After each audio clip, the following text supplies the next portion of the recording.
So before we begin, I would just like to shout out my patrons, Dudley Reiner, Crimson, Consular, Damakis Whitewood, Nude Banner, and 10. I'm very much grateful for your support, and if any of you want to support me on Patreon, you can always find the link in the description below. Hey guys, I'm Naya and welcome back to the channel. For today's video, I decided to do another one on the topic of rulings. So when you're done watching this video, please let me know if there's any of the 5 we're going to be discussing today that really caught your attention. Maybe it's something you didn't know yet. Anything like that, please let me know. And of course, if you would like me to do more ruling videos in the future. So we have 5 to cover, and starting with the first one, it's actually King of the Swamp and why it cannot be used as Fallen of Albas when it comes to branded fusion. And also a sort of general rule that applies to fusion substitute monsters. We're going to discuss that as well. So when it comes to fusion substitute monsters, they can be used as a substitute for any specifically listed monster as a material on the fusion card in the hand, field, or in the graveyard. But when it comes to the deck or the banished pile, they cannot be used. So that's like a general rule that should apply to something like Light the Hexsealed Fusion and King of the Swamp and stuff like that. But when you have cards like Branded Fusion, Naos Fusion is also a good example, and Red Eyes Fusion, and I have them pulled up on the screen to sort of explain what I'm talking about. So those cards are a bit more specific, and when it comes to Branded Fusion, it says that you can fusion a fusion monster that mentions Fallen of Albas, and Fallen of Albas is mentioned on Branded Fusion, like specifically. And when it comes to Naos Fusion, it should list exactly 2 monsters as material, including Elemental Hero Naos. And then when it comes to Red Eyes Fusion, you already get the pattern, I assume.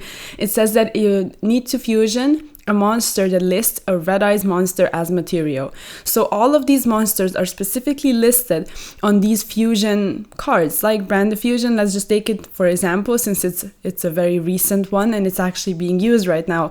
So you cannot substitute a King of the Swamp for Fallen of Albas, because Fallen of Albas needs to be the specific Fallen of Albas card to be able to fusion the monster that Branded Fusion is trying to fusion summon. But that is only per the text of those specific fusion cards. So if you look at something like Polymerization or Super Polymerization, you can freely use King of the Swamp as like in place of the Fallen of Albas. But those kinds of cards, like there is no from what I could find, there is no general rule that would be like, well, that is why those cards work that way. It's just sort of the way it is. So when you look at a card that has a specific monster printed on it, and it says that this monster and only this monster needs to be used as one of the materials, you cannot use a fusion substitute to substitute that actually named monster on the card. So the next one is going to be Solemn Strike versus Tearlaments monster effect. Strike is only able to negate a Tearlaments monster effect, not the actual summon itself. And why that is because if you have, for example, let's say you have 2 effects on chain of Tearlaments monsters. Strike can only be chained to the most recent chain link to negate the actual monster effect. And the difference between being able to negate the summon and being able to only negate the monster effect is actually when the summon occurs. And when it comes to Tearlaments monster effects, the summon actually happens mid-chain. So the card is only done resolving once the summon has already been successful.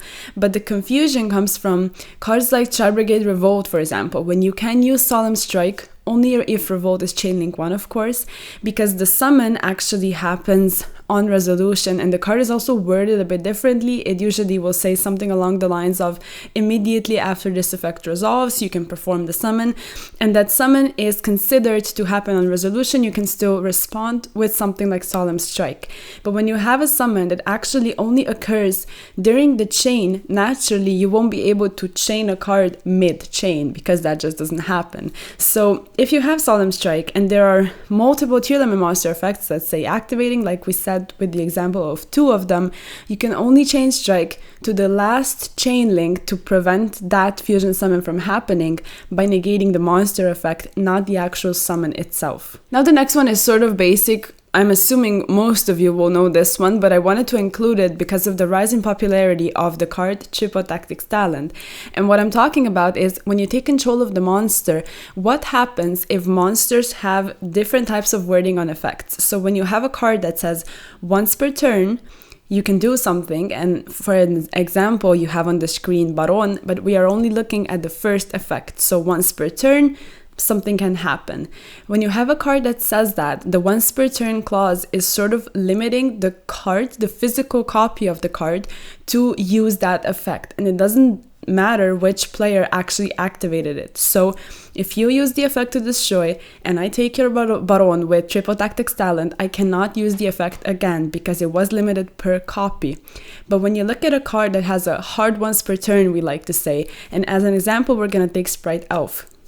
So the last line on the card says that you can only use this effect of Spright Elf once per turn, making it a hard once per turn. So if I was to take your Spright Elf after you have already revived something with triple tactics talent, I can use it again, because those sorts of clauses sort of make the player be able to activate the card once more, and it's limiting only per player, not per the actual copy of card that's physically on the field. And then we just have two quick ones to round things off, one for Tearlament and one for Spright. So the first one is going to be for Tearlament, and if we look at the card Tearlaments Reinoheart, basically it says that if this card is normal special summoned, this is the first effect, doesn't really matter, we're looking at the second effect. It says that if this card is sent to the graveyard by card effect, you can special summon this card but banish it when it leaves the field. And then the second part where you send a Tearlament card from hand. So if this card was to be banished and the effect was already activated, so it's sort of designated to go to the banished pile once it leaves the field, but you want to use another Tearlament monster effect to be able to put it to the bottom and perform a fusion summon, what actually happens is you are allowed to do that, but Reinoheart will still get banished. So I want you to know that, if in case you didn't already, that you are completely allowed to do that, and Reinoheart will just get banished, but you will still be able to perform the fusion summon. So the next one and the last one is going to be for Spright, and we're looking at Spright's starter and the connection of its restriction, or when it locks you, I should say, and Totally Awesome. So Sprite starter says that you cannot special summon monsters for the rest of the turn after this card resolves, except level, rank, or link 2 monsters. So if you're attempting to negate something with Toad that you have on the field, you are perfectly allowed to do so, but you will not be able to set a monster that is not rank or level 2. Link, of course, you won't be able to set it, but you cannot even attempt to set a monster that is not of the level that you are sort of locked into. So I would highly suggest you keep in mind that you are locked with Sprite Starter. And that's just going to be it. It was just a quick video, a couple a bit more in-depth ones, a couple sort of surface ones that I figured would be interesting to mention. Please let me know if you enjoy watching these videos, because I love making them and they mean a lot to me. I think rulings are so important and I just love talking about them. I love bringing them to you. So please interact with me down in the comments and let me know what you think. Of course, like the video if you liked it. Check out all of the social media and I'll see you in the next one. Peace.